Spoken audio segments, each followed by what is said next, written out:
Welcome back, HellDivers. It's good to see you again, like always. I've gone through a number of new weapons from the Force of Law warbond, and I've tried out pretty much everything on the list, except for one. The P92 Warrant is the newly added edition that is both fun to use and sometimes difficult to equip. But is it worth buying, and worth your time? Let's find out. So the P92 Warrant is your standard kinetic round sidearm with a twist. It has the ability to lock onto targets for cleaner and more accurate shots. A thing with the Smart Pistol from Titanfall 2, the best game ever made. Nice. It's just like that, but a bit more nerfed on the lock-on ability. Now, you can only get this weapon from the Superstore for 300 super credits, and will be on rotation, so you have plenty of time to farm the credits to get it. Now, take a look at the stats. We do have the following: damage rate 80, a fire rate 60, capacity 13, recoil 31, reload 1.15 seconds, and armor penetration medium. A fairly good weapon that excels well with his lock-on ability and also being able to take on individual opponents without the lock-on form. The weapon only has two options for manually changing it on the go, and that is turning its auto aim on and off. This is odd, as the weapon does have a scope and does look like it has room for additional attachments, so why the devs left it in this current state, I don't know. It has a fairly low recoil of 31, so your shots will bounce if you fire it too fast, but is very controllable outside of that. Now, looking at the lock-on feature, the P92 Warrant can lock onto the enemies up to a maximum distance of 60 meters, which is the ideal range to fight with other weapons, as it will allow you enough time to switch your secondary instead of needing to reload your primary and waste time. Its bullets will automatically fly towards targeted enemies within its lock-on mode, and can curve in mid-air to reach the target. This has its limits though, as at a 40-degree curvature, that is the max it can reach for locking on and hitting targets. Anything outside of this range will see the shots miss more or just not connect at all. This does pose the risk of needing to make sure your rectile is at least center mass if you wish for your shots to land. Now, at the same time, this can be fixed with turning a lock-on mode off and just manually aiming instead, which is something you'll be doing quite a lot with some of the enemies. When it comes to penetration levels, it comes as a 3, so it can deal with light armored units fairly easily, while also being capable of taking on the medium armored enemies to a moderate degree. Do remember that this is a secondary weapon you will rely on in emergency situations, so it is not ideal to use this against everything and anything heavy armored wise. Now, against the bugs, bots and illuminates, it works amazingly against the low to no armored units that we are all so familiar with. Its ability to kill within a few shots allows quick cleanup, and its speedy reload speed allows better control of the situation at hand without wasting too much ammo in the process. It has a low magazine size of 13 and can only hold 8 spare magazines, so spamming this isn't ideal unless it's a certain enemy type that is more tanky than others. And this is important to note since the weapon lock-on effect aims only at the chest area and nowhere else. Breaking this down further, when using this against the bugs, it seems to have a high affinity against the hunters and shriekers, who tend to be the most mobile enemies in game and hardest to deal with in most scenarios. With a lock-on ability weapon, this will not only make your life easier, but it's going to allow you to save ammo for your primary more often. It can also deal with the Alpha and Brute commanders fairly easy as well, but it will struggle to kill them outright unless you add in 2 magazines into them. And while it can deal with stalkers as well, they tend to be more mobile for the weapon's lock-on feature, and also require a bit more stagger, which the weapon does have, but is not that super great. Against the bots, it can kill troopers to commissaires within 2 to 4 shots, as they tend to not have much armor protecting them. Against the more medium based armored units like the Devastators and Berserkers, you will need to put more ammo into them if you're aiming instead to mass only.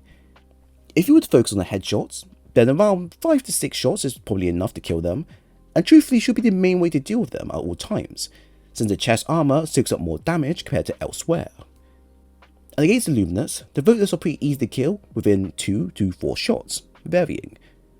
Against Overseers and Flying Overseers, it can take a mag and a half, but only if you're using the lock-on mode to focus on their chest areas.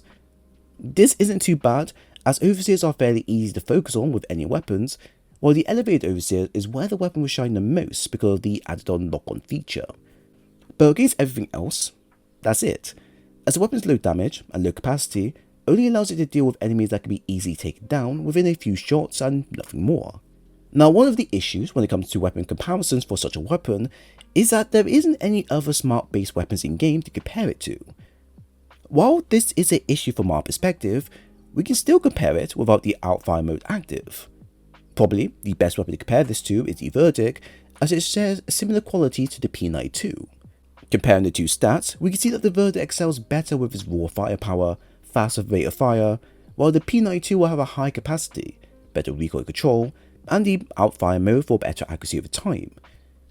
Now, the difference between the two aren't too noticeable, as they're both reliable when it comes to switching to a secondary here and there, but also being favourable for a specific playstyle or loadout. For example, a Verdict is going to excel well with hard-hitting loadouts, to which you may want to finish them up quickly, or want to go with a 1-2 punch type setup, like having a crossbow or eruptor with Verdict and siege-ready armor set will prepare you for the general worths. A P92 on the other hand feels like it's more designed for accuracy in mind, so you may want to rock it up with a marksman weapon and armor set that has flinch built into them. This would allow smooth running of shots no matter how chaotic the scenario is, and even with the low fire rate and damage, you can easily follow up with multiple shots if you do mess up. In fact, I can see this weapon being useful when paired up with a shield, as the extra level protection and lock-on feature is a beautiful combo when running into the thick of things. Now, I've seen people also mention the Peacemaker as a good comparison as well, which I can see as well.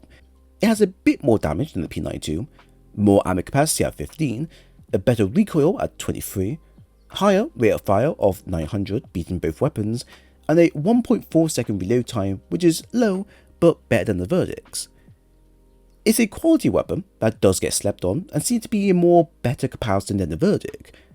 However, as it only has light penetration rounds, this unfortunately keeps the weapon from overshadowing the P92. But still, if in the near future, if we do get a silent customization option, I could see this becoming really popular once more in the future. Before we conclude today's topic, there is one thing I'd like the devs to look into for future buffs as an idea, and that's giving the weapon different ammo types, just like the Just Dread standard sidearm. While it's more closer to the Smart Pistol in Titanfall 2, the theme of the warbond bears hints to Just Dread and its weaponry. What I had in mind was the option to select different ammo types when needed, for example, incendiary, stun, heavy penetration, gas, and explosive. If the devs could add this in the game, this would make the weapon extremely fun to bring for a wide number of missions. They can balance this by limiting the ammo type capacity, so you can only use it within the base magazine count you currently have. Take explosive rounds as an example, as we can limit this magazine down to 4 shots only, and once it's done, you'll then need to find more ammo crates to refill it again. To make it even more balanced, they could even make it an ammo hog weapon, as where you need to collect more ammo than normal to fill in all the ammo types available. This would force players to be conservative and smart when picking which ammo type they want to choose and use there and then. But having this as an option would be great, and also provide a new and interesting take for this sidearm class.